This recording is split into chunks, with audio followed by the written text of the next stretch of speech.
Hey everybody, welcome back to another episode of the Your Relationship With podcast. I'm your host, Melissa Snow. I'm a business strategist and the founder and CEO of Powerful Women Rising. Our company focuses on helping you have better relationships in your business and create authentic connections through networking so that you can consistently bring in more clients and more income in a way that feels good to you and is much less expensive and much faster than a lot of the other things that you might try.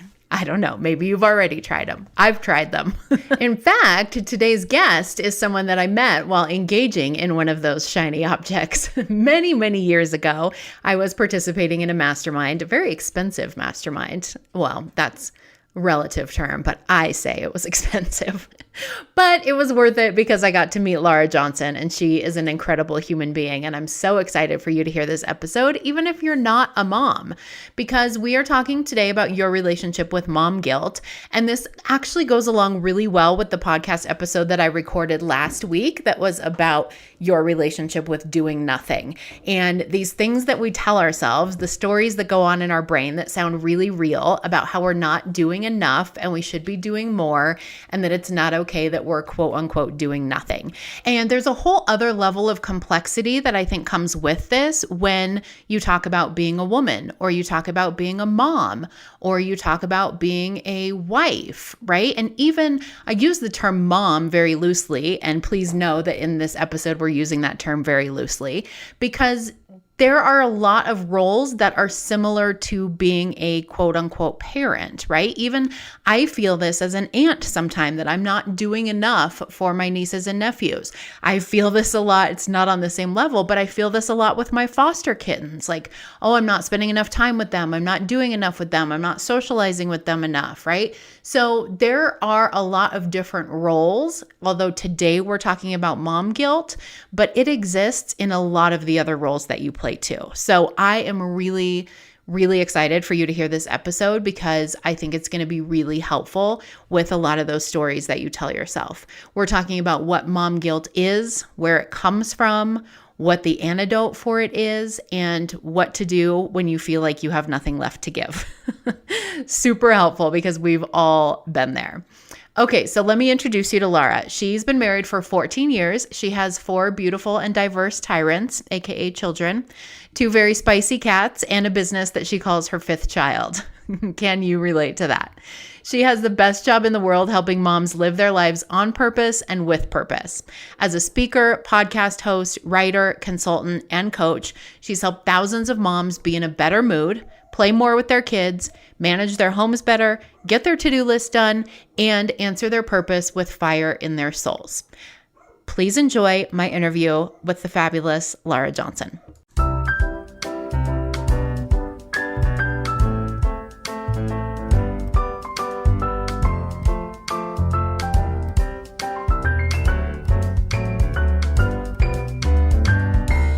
Good morning, Lara. Welcome to the podcast. Thank you. It's good to be here. Yeah, so excited to chat with you today. You are one of my favorite people. And I was just telling you before we started recording, I listened to your podcast, Mom on Purpose, even though I'm only a mom to furry things. But I just love your work. And the whole time I was listening to the episode I was listening to this morning, I was like, she's so smart. Man, she's so smart. So I'm super excited to have you here to share your wisdom today. So before we dive into mom guilt, tell everybody just a little bit about you and about your own relationship with mom guilt. So I am a mom, clearly. I've got 4 kids. I've been married for 15 years. I'm a certified life coach for moms that feel called to something more. And I think for me, the biggest thing with mom guilt was giving everything to everyone at all times, day and night, and realizing that I was not just the bottom of the barrel. I felt like I was the dirt under the barrel. And not that I didn't value myself. It was that there was no time for me. And that really came into play when I started my business. And I started realizing that I could make time for my business and I still wasn't making time for myself. And so I kind of was like looking at all of this where it was like I could justify my business in the mom guilt, because it was for my family, but I couldn't justify time for myself, even though I knew I'm important. So for me, I think my biggest relationship with mom guilt was making peace with caring for myself is caring for my children. And we can talk more about that, but I think for me, it plagued me for many years. We talk about mom guilt. You hear it on social media all the time. We talk about it like it's inevitable, but it doesn't have to be inevitable. And so I feel like I've healed that relationship with mom guilt, and very rarely does it come up. And if it comes up now, I usually know it's because I haven't been sleeping enough. And so my brain already is like running a lot more negative. And so, yeah, we can talk about, how I've healed that. But I think for me, that was the biggest shift, was not accepting it as an inevitability, but that it was optional and I don't have to feel that day in and day out anymore. Yeah, that's really good. And I think it's interesting what you said about how you could justify when you were taking time away from your family to work on your business, because that had a direct impact on your kids that you could visibly see. And I think there's so many layers to mom guilt, because like you and I were talking about this earlier, if you are still working a full-time job during the day outside of your home and you're trying to grow your business on the side, then that's another element of like, how do I split this limited evening time between the kids, myself, my job, my husband, all the things. There's another element where it's like, for some reason, I think you don't feel as guilty when you're going to work and coming home from work. It's not like, I feel so bad that I was at work for 8 hours, because it's like, no, that's the thing that people do. And like, that's not a choice, right? But when you're self-employed, it feels more like a choice or like a luxury sometimes. Very, very few times. But, like something, I think, especially when we start to worry about how we're being perceived by other people too, like how hard can it be? You're your own boss. You make your own schedule. Like, come on. So I think it's interesting, all the different layers of it. And like you and I were talking about earlier, is it's not just work-life balance. You're balancing a whole bunch of things. And then your brain is going to have a whole bunch of thoughts about how you're balancing all those things, how you should be balancing all those things. So let's talk a little bit about why you think we have mom guilt. Yeah, I think in order to think about why we have mom guilt, we should kind of break down like what mom guilt is, because I heard it once defined as wanting to be in two places at once. So it's like this convergence of desires and only being able to pick one. And while I've always liked that definition, I've started to like chip away a little bit more as I've thought about it for my clients on like, I love definitions. I love words. And so even like, what is the definition of guilt? And so I looked it up, and it's committed a specific or implied crime or offense. And so when we think about mom guilt, I think it's important to recognize like, what is the perceived crime that we are committing? Like, what is the crime that we are doing against our kids? Mm-hmm. And when we look at it that way, then you start understanding, okay, why do we have this? It's some kind of internal belief that we have that we are committing a crime against our children.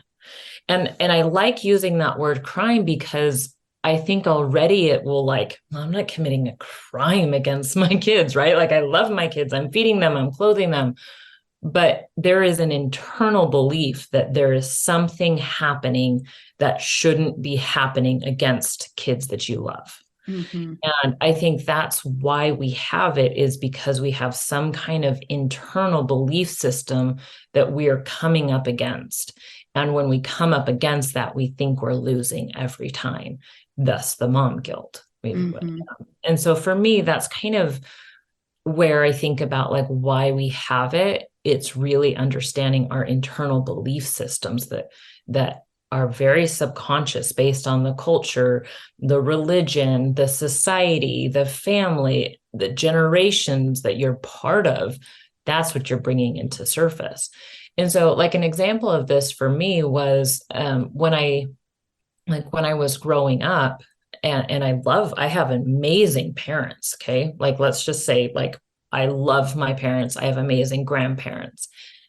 And there were times, because of the society and the culture that I was raised in, that there would be very small comments about my mom working or other moms working, where it was like, well, she doesn't have to work. She could be home with her kids. She would just have to spend less. And so then it became like really this like weird internalized thing, or like I remember being told by an extended family member, like, grow up and find someone that makes money so you can stay home with your kids. Like, that's the ideal. And so then when I got to the point where I wanted to work and I wanted to have a business, I had to start confronting all of those small comments that had built up like these bricks, one after another, like in my brain. And I had to break through that wall. And that's where I found relief on the other side from the mom guilt.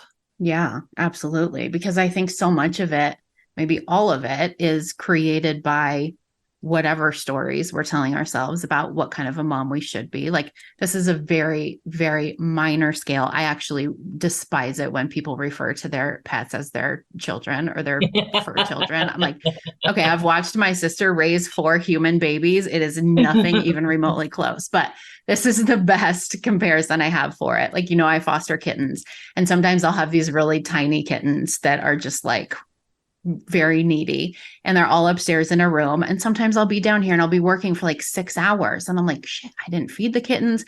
I haven't gone and visited the kittens. Like, I haven't done anything with the kittens all day. They've just been up there by themselves. And I feel so bad about it. And really, like, I only feel that way because there's all these stories of like, that are 100% not true, because kittens don't have the same thoughts and feelings that humans do. Like, they're not up there thinking they've been abandoned and that I don't love them and that the world is a horrible place. But in my mind, that's what I think. And I think I see moms do that same thing a lot of like, this means I'm not a good mom, or I didn't pay enough attention to my kids today, or, it's the worst thing in the world that my kids were at home and bored all day and I didn't take them anywhere, or whatever it is, and I think that's an important part of breaking down that mom guilt is, like you said, looking at those stories and thinking about like, where did those stories and those beliefs come from? And are those actually stories and beliefs that I believe, that I want to hang on to, that are serving me, that are serving my kids, as opposed to just kind of like letting that narrative run in your head and make you feel guilty forever? Because there is no end goal of mom guilt. Like, there is no finish line where it's like, okay, here's the rubric. You did X, Y, and Z. You spent this much time with them. Their dinner was this healthy. They were this happy today. No mom guilt for you, right? Like, it doesn't exist. Well, and so I was coaching a client on this once where she was feeling really bad about not spending enough time with her kids. And so I pulled up the CDC requirement. Okay, if we are going to create a rubric on like when you can let go of it, the CDC recommends you spend 5 minutes uninterrupted with your children a day. And I was like, I guarantee every mom spends 5 minutes. Oh, you guys are nailing it. Seriously. And just wrap this podcast up right now. You guys got it covered. Totally. I'm like, if we're going to look at statistics, the CDC, this is what they recommend, which is crazy to think about. And so I think it's so important to realize that we are all doing better than we are giving ourselves credit for. Like, we are caring about our kids. We are feeding our kids. We are thinking about their emotional well-being. And I've told my clients this before. I'm like, if you are concerned about mom guilt and concerned about your children, you're already doing better than you think you are. Right. Because clearly some loving adult cares about them. Even if you look at like the research, because I know some people listening to this, they're like, okay, but for sure kids need more than 5 minutes. And I'm like, yeah, for sure. But we just use that as like, again, the rubric. But even the research that I've looked at, of like war-torn countries, and how do you set up children that have been through refugee camps and had their parents, torn away from them? Like how do they function? How are their needs being met? And the only thing, like, it's not the amount of school, it's not the amount of healthy food. The thing that sets them most up for success is having a loving adult in their lives. Only one. And I guarantee all of the moms listening to this are that loving adult for their children. And I think that right there also, I mean, that is evidence-based. And so when we start giving ourselves this evidence, we can then start challenging some of the beliefs that we have. And that's really the only way you can start breaking down your beliefs around mom guilt. Mm-hmm. For sure. So is that the antidote to mom guilt, would you say? Like we understand where it comes from. We understand a lot of these beliefs, a lot of these thoughts that we have may or may not necessarily be true. What do we do from there? I believe besides that, hire you. well, that is, I would highly recommend that, or at least listen to the podcast because you're going to want to. Now, I think that is the antidote. Is the only way that you can start breaking it down is to start challenging the internal beliefs that you have. Mm-hmm. And most of the time we're not aware of what those are. So kind of like a backdoor, going back to the definition of mom guilt that we can go through. Like when you start to feel that mom guilt, you have to first recognize when you're feeling it, and you have to name it, because it will kind of be like this background noise of your brain and your body where you don't actually realize it's there or why you're doing certain things. But when you actually stop, like for me, mom guilt starts in my gut and moves to my heart. It becomes like a pit in my stomach that then like breaks my heart because I feel like I'm failing my kids in some way. Mm-hmm. So for me, that's when I recognize, okay, that's mom guilt. And then I just kind of pause and I think, all right, what crime do I think I'm committing against my kids? And again, I use that word crime because it seems so outrageous that it like almost stops us. Like, instead of thinking like, what's the internal belief I have? It's like, no, my brain actually thinks I'm committing a crime. What is it? Mm-hmm. And so it's almost like a jolt. It'll like get you out of it. So then it might be, well, I should be spending more time with my kids. Okay, well, let's look at this in a different way. And that's for me, what I started doing was finding a lot of examples of moms that I believed were exceptional moms that were spending less time with their kids than I was. And not in like a comparison way of just being like, okay, that woman astronaut, I believe is a really good mom. And she is an astronaut and she is in space for this amount of time. What about this mom that's deployed and serving for our country? Do I believe that she could be a good mom? If I were talking to her and I was friends with her, what would I be telling her about her relationship with her kids? Mm-hmm. And so I started using like all of these examples and thinking, okay, well, how could she be a good mom even if she was deployed? Okay, well, I could do those things now. Simple as that. And so I started finding and chipping away. It wasn't like, I'm just going to think this happy thought and mom guilt is going away. It was like, no, I am actually going to go deep into my brain and find examples to prove my brain wrong. Mm-hmm. I truly believe that a mom that is deployed can be an exceptional mom. And how does she do that? Okay, I'm going to do those things now. Yeah. Okay. So that's, at least for me, that was like the biggest thing. And I've seen that really help my clients as like the antidote for mom guilt. Mm-hmm. For sure. I also like what you said before we started recording about realizing that it's not always one or the other. There are things that you can do and that you will do when you're working on your business or you're building your business or you're doing a sales call or whatever it is that are going to make you a better mom. There are things that you do when you are a mom that are going to make you a better human or a better business person or whatever. Talk about that a little bit. Yeah. So, and that'll be a fun, if we ever want to do like another episode on that, but I think I trying to remember if I have an episode of it on my podcast. So I call it, instead of work-life balance, I call it the web of balance. And I used to teach corporate workshops on this because, work-life balance is such a challenging thing, because mentally, anytime you say work-life balance, there's two categories and you're putting it almost on a scale. And if you're feeding one, then the other one is tipped. Mm-hmm. And what I realized was that was such an unhealthy way to think about things, because life has so many categories in it, but yet it seemed like work was the one always getting the attention. So all these other areas were suffering. But when I really started thinking about it, I imagined like a spider web, where like there is this web and we have all these spindles that are coming off, and all these spindles are different priorities that we have. And when we are focusing on one of those priorities, it's connected to all the other spindles. So when you're looking at something like, one of my spindles is self-preservation, and I call it self-preservation. It's self-care, but that sounds optional to my brain. So I call it self-preservation. When I am spending time there is a direct impact on my family and my business.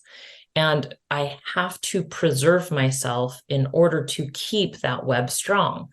Same thing when I'm working with my kids, for example. So I've got 2 out of the 4 of my kids are autistic. They have significant challenges. They're very high needs. One of them is homeschooled. And so when I think about like the things I am learning there, the communication skills, the problem solving, the creativity, that directly impacts my business. Mm-hmm. And I am taking those same skills I'm learning with my kids and implementing them in my business, therefore making more money, which then blesses my family. And, and then it like starts moving through. But what's cool about that is that at any given time, one of those spindles can fall off and the web still stays intact. Mm-hmm. It is a lot to take down an entire spider web. And that to me helps my brain think, okay, even when I feel like I have nothing left to give, my web is still mostly intact. And I'm going to care for the spindles that are there while rebuilding the others. Mm-hmm. And so for me, it just allows for, it's almost like everything can kind of flow together in like this beautiful unity that the universe has provided for us.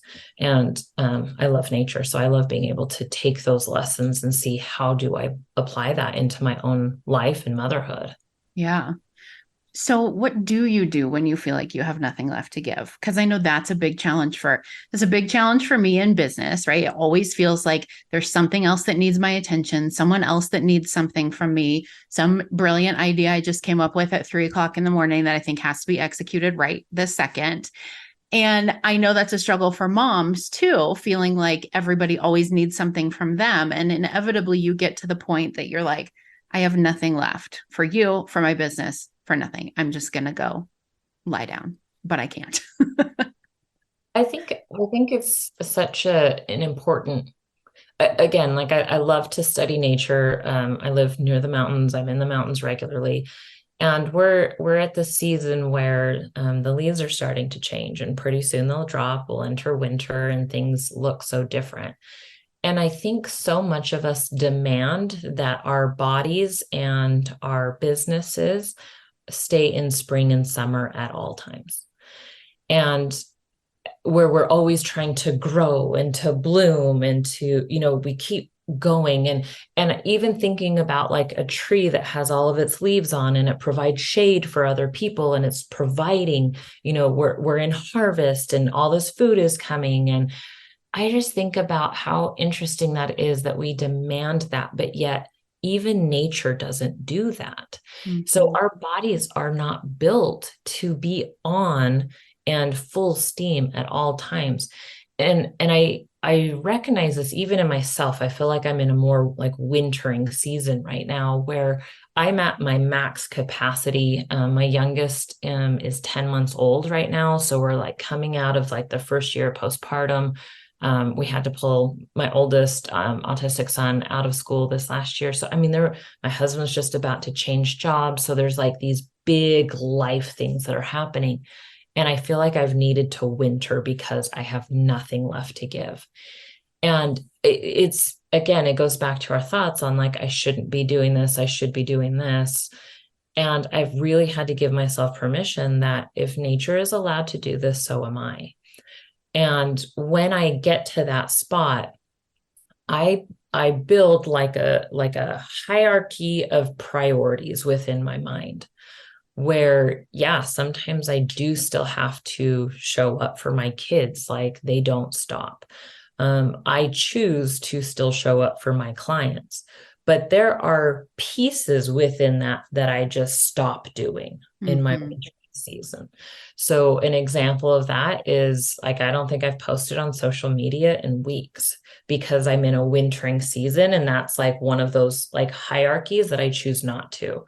And I just trust that the universe will pick up the algorithm and make, like clearly, I believe in God. Other people believe just a higher being, but I think it's important to recognize that we can still trust in that higher being to make up the difference when we're in a wintering season. And so when I think about those like hierarchies, it's important to think like, I know very quickly when my body starts to shift, I'll start like, check, that's off, that's off, that's off, that's off, that's off, that's off. Like those are no longer important. I will not walk into my toy room at all during my wintering season. And this last time, I mean, it had been like 9 months since I had cleaned the toy room. Okay. Like very simple things where like we might eat out more during the wintering season. My kids might have more electronic time during the wintering season. I may do laundry, but leave it in the basket. I'm showing up to client calls, but I might not be having my hair fully done. It might be in a ponytail with some frizzy curls in the back. Like, but that's my hierarchy of priorities. And that's what allows me to go into my like wintering state while still showing up for the people that I love and I care about and the ways that I provide for my family. And I think what you said about faith or about trust or whatever it is that you want to call it, whatever resonates with you, is really the key underneath all that. Because I'm certain there are people listening to this podcast that are like, how in the world do you go 9 months without cleaning your toy room? Like, I can't even go 24 hours without doing it. Right. And same with posting on social media. I see this all the time. I tell my clients this all the time with networking events. It's like they get so in their head about if I don't go to this one networking event, like that's going to make all the difference in my business. They don't actually believe that, but somewhere in their brain is like, no, you have to go for your business. And so to be able to have that faith or that trust or whatever it is that allows you to say, the toy room can be messy for 9 months. Like it's not full of sharp objects. It's not full of anything that's going to hurt them, right? It's just toys all over the floor and that everything's fine. Yeah. I cannot post on social media for 2 weeks. I cannot post on social media for 2 months. Everything's still going to be okay. That I think is a huge component of that. Don't you agree? Completely. And I think we get so caught up in the word consistency. Consistency, it's like our brain hears that word, oh, I have to be consistent. I have to do this. And we think that means daily. But I always come back to social media. How is that not being consistent? It may look very different than other people, and I'm okay with that. But again, I think it's important to look at like nature and the seasons where they always come out of the season. It is consistent. Every year they come out of winter. Of course we will. And I think that's the other thing that I see with my clients a lot is they're like, well, what if I don't want to come back? Or what if I winter and how do I know when I'm done wintering? Or, there's like this pressure. What if I winter forever? Yes. Yes. And you know what's so funny? I had a genuine fear after I took a maternity leave. This was the first time I had taken away like 3 months from my business. I totally stepped away from it. And I genuinely thought like, I don't know if I'm going to want to go back. Like, what happens if I don't want to go back? What do I do with my clients? I'll have to refund a bunch of people. And it was so interesting because I kept going back and I'm like, no, I'm going to trust my body. I am going to trust my body to know when it's time to turn back on. And like 2 to 3 weeks before my maternity leave ended, I could not wait. It was like Christmas morning. It was like all of a sudden my body had like gone into this wintering and I could just feel it starting to bloom again. And I think for most of us, we've never given our bodies a chance to do that because we've been living in burnout for so long that we don't have that trust built yet with our bodies.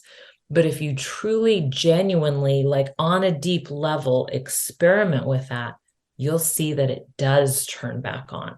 There are times where like all of a sudden one morning I'll wake up and be like, yes, I can't wait to share this on social media. It is, and you know, my history with social media. Melissa and I have known each other for very, very many years as we've grown our business. And I have never wanted to post on social media, but I realized it was because so much of that was I was in burnout. Now, when I'm like coming out of my wintering season, I get excited to talk to people online. And I do that by posting. And so it just is really fascinating to me to see how we can develop that trust, not only in God and higher being, the universe, but also within our body to know what it's doing. For sure. I want to ask you one more question that I didn't prepare you for. So I know you can answer though, because you're so smart. I'm just thinking, I always try when I'm interviewing someone on my podcast, I always try to think like, if I were listening to this podcast, what would I be like screaming at the radio, whatever it is that we listen on these days. I'm 90. Why am I screaming at my boombox, my Walkman? And I think my question is, how does this work for someone who is an entrepreneur or self-employed? Maybe they just started or they've been in business several years, but they're still not making consistent income. I feel like if I'm listening to this, I'm thinking, okay, but wintering sounds like a luxury. Wintering sounds like something you can do when you're like, I have a bunch of clients, I'm making a bunch of money. I can take a step back because I have an audience, I have funnels, I have automations, right? I have all this thing in place. And so it will keep going and I can trust that it will keep going. But what do we do when we're not at that space yet? When we still have that like, okay, yeah, but I need to make money. How do we balance that? I think that's such a great question. And I'll tell you personally, my body would winter whether I liked it or not. And ultimately, like, things would happen in my life. I would get sick. Like I wouldn't have money, like I wouldn't have clients. And it was almost like the universe kept bringing those seasons to me. And then I just fought and fought and fought when I was in them because I didn't have that trust. And I think the difference now is I can feel when my body is going there and I go with it instead of fighting against it.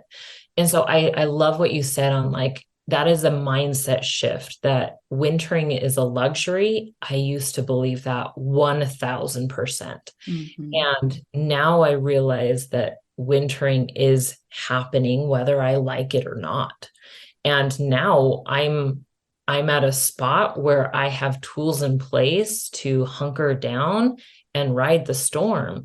And that's what allows me to make more consistent income, because the second that storm is over, I pick right up and I run full steam and I make so much more money when I do. But what I realized was so much of the inconsistent income was coming when I was fighting during the wintering. And then I was even more exhausted and never actually coming out of it. And so even looking at like a woman's menstrual cycle, for example, when you're looking at like, there are certain times where you just have more energy. And then there is a week where you can fight and you can push, but you're going to be wasted no matter what. You might as well start planning that into your schedule, even if it's just mentally being nicer to yourself during that time. And so going back to, again, the luxury comment, I shared physical things that drop off, but there are mental things that drop off as well. I do not keep myself to a higher standard when I'm in a wintering season. There are expectations that I let go of, self expectations that I let go of, so that I'm able to better care for my body. So even if you're not at a spot where you can't not post on social media, or you do have to make money so that you can eat, what are the things that you can drop off? Again, that's where that hierarchy comes in. And so sometimes it may just be that you're not allowed to be mean to yourself during that phase. It's just plain and simple. Like, nope, I'm wintering right now. I don't get to judge myself for having my leaves off. Like, oh, I'm living in my robe a little bit more than I would normally do. That's okay. Yeah. And you have to be honest with yourself when it comes to what things can I drop off, whether it's mental or actual actions, because I see that a lot with clients of like the belief that these are things that I can't drop off, that if I'm not posting on social media every day or 3 times a day or whatever it is, that is going to have a direct result on my income. But then if we look back on the last 6 months and what brought you income, none of it was related to your post on social media, right? Like maybe 3/4 of it came from client referrals or from people you met in networking events or podcast interviews that you did or whatever it is. So like really look at the data in order to be honest with yourself about what those income producing activities are and what are the activities that you're doing that you are hoping will produce income at some point. And maybe those are the ones that can drop off when you're wintering. And I think it's important to look at those in general, to know your numbers for yourself. And when you're looking at those numbers and getting down to the data, then you can start making really strategic plans. So one of the examples, like when I was in a wintering state, this was a couple years ago, going to networking events, it was out of my realm of possibility. My husband was working insane hours. I couldn't find a sitter. My kids were really hard. I had no emotional energy to go and meet people. But I realized that I like and still do read a lot of books. And so I just started getting creative. Like, what can I do with that? I like to teach and I like books. And so I came up with this idea of like a virtual book club. I was like, well, I'm reading these books anyway. I might as well just talk about them with other people. That brings them into my space. So I'm not expending the energy I don't have to go into someone else's space. And I've had such huge success, building clientele from that. And that wasn't the intention. It was just to get to know people. But it's cool to see financially how that one idea that came during wintering and just opening the doors for other people to listen to what I was already doing brought in significant income. Yeah. So I think, in those wintering times, you can get really creative too on like what can you do and how can you just open it up to be with others, maybe in the process. It doesn't mean that you completely stop all things business. I still do business. It just looks a little different. I get a little more creative during those times. That's so good. I love that. I feel like we could keep going on this topic for a long time. That's the problem with us is we could just talk for days. Well, there's so many layers to it. Yeah. And I think, it all comes back to the topic of mom guilt. And that to me, especially when I'm in that phase of like wintering, that self-preservation, that is one of like the top priorities I have is I am not allowed to judge myself. Clearly, God knew my body and the kids that I have, and he knows and understands. And, I'm Christian. So those that are Christian that are listening to this, like there's a reason why Jesus disappeared for 40 days. Like he was wintering. Like we have examples in the scriptures of wintering. We just don't give ourselves the same permission. And then we guilt ourselves because we're committing a crime against our kids, when in reality, this is the natural seasons of life and we can accept that. I do believe that is the healthy antidote to mom guilt. Yeah, totally. Absolutely. That's so good. So if anybody wants to connect with you further, if they want to listen to your awesome podcast, if they want to be a part of your book club where you don't actually have to read the book, by the way, Lara reads it for you. Every busy mom. My sister, I sent her a picture of all these books I have, her and my mom. And I was like, does anybody want these books? And my sister's like, I do. I like to pretend like I have time to read books. And I'm like, okay. Go to Lara's book club. She'll read it for you. Totally. Yeah. So you can find me the Mom on Purpose podcast with Lara Johnson. You can go to my website, which is larajohnsoncoaching.com, and Lara is spelled just Lara, johnsoncoaching.com. And there's a link there that you can click, and it says book club. Once you click on that, it will give you, you can enter your email so that you can join the calendar, which will list all of the books that we do. You'll also get a guide sent to you of all the books we're reading for this year. And there's also a video on like the 3 things to avoid when reading self-help books. It's an exceptional video because I find that a lot of entrepreneurs love to read self-help, but really struggle taking in all the information and knowing how to apply it. Mm-hmm. So that video is really useful for you so that you know exactly like what to avoid. And then of course, like Melissa mentioned, the book club, you don't have to read the book to join. I read you the book and then teach it to you and how to apply it. So there's that. And then the last thing would be Instagram. You can find me there at j.lara.johnson. And then we can connect that way. Awesome. I will put all of those links in the show notes so that everyone can listen to those. I'm also going to link directly to that episode that you did about self-care, because I think everyone should listen to that episode. It was so, so good. So I will put all those links in the show notes, and we will have you back on very soon. Thank you so much for coming on the podcast. Thank you.